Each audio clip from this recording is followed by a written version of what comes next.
السلام عليكم ورحمة الله وبركاته. أهلا بكم في حلقة جديدة من قناة الشارع الألماني مع محمود التلباني، ولسه مكملين في حلقة جديدة من سلسلة فيديوهات الأينس. هنتعلم النهاردة إن شاء الله مع بعض الصفات الألمانية دي Deutschen Adjektive.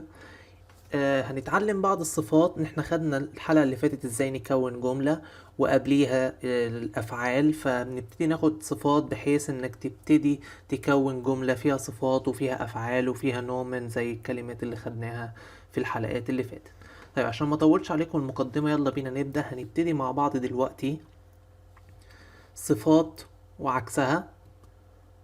فانا هقراهم دلوقتي قراية سريعة وبعد كده هرجع تاني اقراهم بالراحة ونعرف معانيهم مع بعض.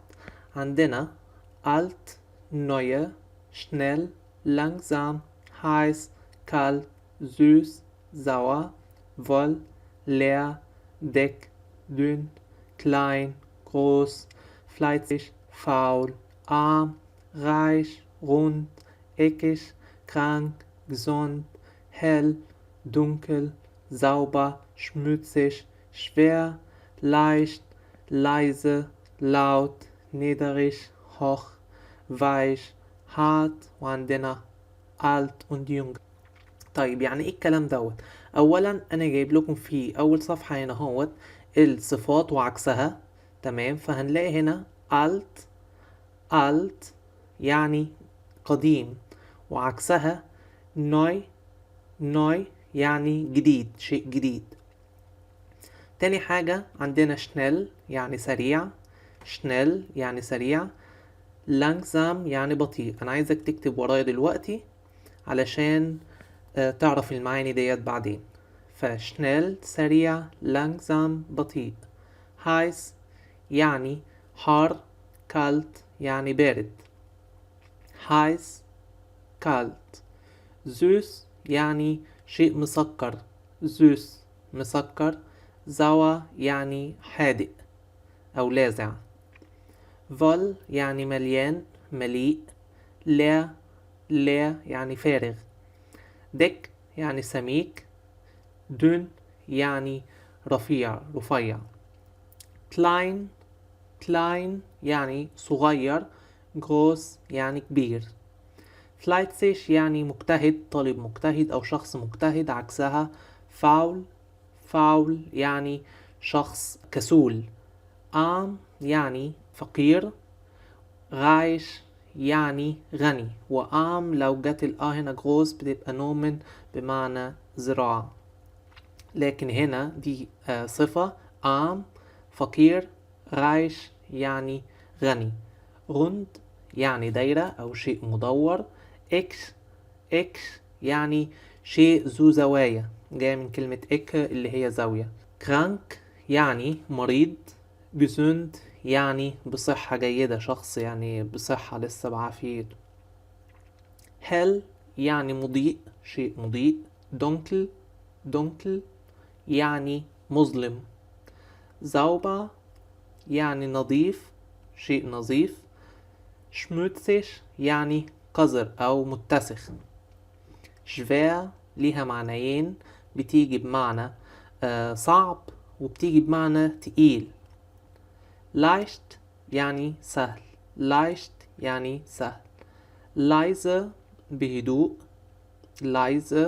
بهدوء أو يعني لما أقول لك اتكلم بهدوء sprich leise bitte، اتكلم بهدوء. laut يعني أعلى، لو أنا مش سامعك أنت صوتك واطي خالص أقول لك lauter أعلى، فلاوت يعني عالي. niedrig يعني منخفض.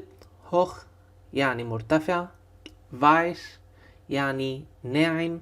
hart يعني صعب اللي هو أو خشن، بتيجي ليها كذا معنى برضو. وعندنا هنا alt ممكن بتيجي بمعنى عجوز، وهنا هيبقى عكسها young يعني شاب. تمام، يعني alt ليها معنيين وهم حاجة قديمة. هقول لك مثلا alte Kleidung يعني هدوم أو ملابس قديمة، وممكن أقول لك alter Mann يعني رجل عجوز، فالت يعني عجوز ويونج يعني شاب. ده كان بالنسبة لي الصفة وعكسها، ولكن طبعا انا مش هتوقف عن كده، عايزين ناخد كمية كبيرة من الصفات في مستوى ال A1 بحيث انك انت يبقى عندك فوتشاتس كويسة، عندك حصيلة لغوية كبيرة. فدلوقتي انا برضو كاتب لكم بعض الصفات المهمة جدا اللي بتخطر على بالنا وما بنلاقيلهاش معاني. هنلاقي هنا هوت مقطع اللوس اللي في الاخر لما بينضاف بيجيب انعدام الشيء منه. فمثلا جفول داس جفول اللي هو الاحساس، فلما اقول لك جفولوس يعني عديم الاحساس بتتحول لصفة. فاقول لك مثلا دو بيست جفولوس يعني انت شخص عديم الاحساس. Würde يعني كرامة، دي Würde. فلما اجي اقول لك würdelos يعني عديم الكرامة، شخص ذليل، فاقول لك du bist würdelos. du bist würdelos. فريش فريش يعني وقح او طويل اللسان، فاقول لك انت وقح du bist frisch. gemein معانا يعني لئيم، لما شخص يكون لئيم كده تحب تقول له انت لئيم تقول du bist gemein. du bist gemein. höflich يعني شخص مؤدب محترم، du bist höflich يعني انت مؤدب، انت شخص محترم. وعكسها unhöflich.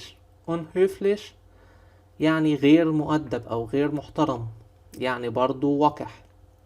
فاقول لك du bist unhöflich يعني انت شخص غير محترم. وممكن برضو نقول respektlos. respektlos يعني غير محترم. du bist respektlos يعني انت شخص غير محترم. كلمة متواضع لما شخص يكون متواضع يعني bescheiden. bescheiden. فأقول لك du bist bescheiden يعني انت متواضع، انت شخص متواضع. خجول يعني schüchtern. schüchtern. فأقول لك انت خجول du bist schüchtern. بخيل او شخص اللي هو بنقول عليه يعني جربان بالمصري geizig او geizig. فالاي جي اللي في الاخر الالمان بينطقوها نطقين ايش او اج. فاقول لك du bist geizig او du bist geizig يعني انت بخيل. عكسها großzügig يعني كريم، شخص كريم اللي في ايده مش ليه زي ما بنقول. فاقول لك du bist großzügig. du bist großzügig. طيب اخر صفحة معانا النهاردة، لما حد يكون شايف نفسه او شخص مغرور، فالالمان ليه كلمتين بيوصفوا بيهم الشخص المغرور. فعندنا اول كلمة hochnäsig، تاني كلمة eingebildet. hochnäsig اللي هو الشخص اللي مناخيره في السما زي ما بنقول، hoch عالي، والنازل اللي هي الانف. فhochnäsig يعني الشخص اللي مناخيره في السما كده شايف نفسه مغرور. فلما تقول لحد انت شايف نفسك تقول du bist hochnäsig oder eingebildet. eingebildet. لما يكون عندك عيل كسول في الفصل او اخوك الصغير او اي حاجة تحب تقوله انت عيل كسلان تقول du bist faul. du bist faul زي ما خدنا قبل كده. وعكسها fleißig يعني مجتهد. شجاع معانا النهاردة يعني mutig او mutig. والشجاعة هي دي موت من غير الإيج اللي في الآخر. فلما تحب تقول لشخص انت شجاع تقول du bist mutig oder du bist mutig. عكسها جبان وهي feige. feige. feige. فتقول du bist feige يعني انت شخص جبان. شخص غيران او غيور اللي هو بيحسد، بيغير الغيرة اللي هي فيها حسد، اللي هي فيها حقد كده. هو تلاقوه مثلا حد جاب حاجة جديدة، فالألمان بيقولوا نايدش. نايدش جاية من الفعل نايدن اللي هو يحسد. فتقول لشخص دو بيست نايدش انت شخص حسود او غيران، اللي هو غيرة بحقد. تمام. طيب لطيف بقى او شخص ظريف نت. نت. فتقول دو بيست نت. دو بيست نت بيرسون انت شخص لطيف جدا. كلمة خلوق لما نحب نقول على شخص خلوق زي محمد أبو تريكة نقول عليه الخلوق أو شخص خلوق، فنقول er ist gutmütig، هو خلوق أو طيب القلب. لما أحب أقول لك أنت خلوق أقول du bist gutmütig. تمام. غبي يعني dumm. فلما أقول لك أنت غبي، وطبعا ما برجحش إنك تقول لحد غبي، فنقول du bist dumm. عندنا اخر حاجة هنا هو بتدل على الهبل او اللي هو التصرفات برضو شوية غبية. عندنا dämlich blöd doof. dämlich blöd doof كل دوت يعني شخص غبي او اهبل، وبالاخص blöd الالمان بيستخدموها كتير جدا هنا، يقولك du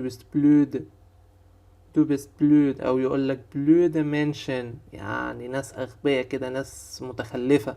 blöde Menschen. بس كده، اتمنى انك تكون كتبت ورايا الصفات ديت لان هي مهمة جدا، هتفيدك كتير جدا في المستقبل لما تحب تتكلم وتكون جملة، تحب توصف شخص بحاجة، تسهل عنك انك مثلا بدل ما تستخدم verb لا يبقى عندك صفات، تبقى حصلتك اللغوية اكتر. فدرس النهاردة مهم جدا بالنسبة لي اللي لسه داخلين على اللغة. انا حاولت اجمع لكم اكتر صفات بالنسبة برضو المستوى ال A1 كله، وممكن نقول برضو ان هي المستوى A2. فاتمنى تكون الحلقة عجبتكم. لو عندكم اي صفة بالعربي عايزين تعرفوا معناها بالجيرمان اكتبولي في الكومنتس تحت. Und wenn dir dieses Video gefallen hat und etwas davon gelernt hast, bitte vergiss nicht meinen YouTube-Kanal zu abonnieren und einen Daumen hoch zu geben. متنساش تفعل الجرس وتشترك بالقناة وتعمل لايك وشير لأصدقائك المهتمين بتعلم اللغة الألمانية. Bis später guys. السلام عليكم ورحمة الله وبركاته.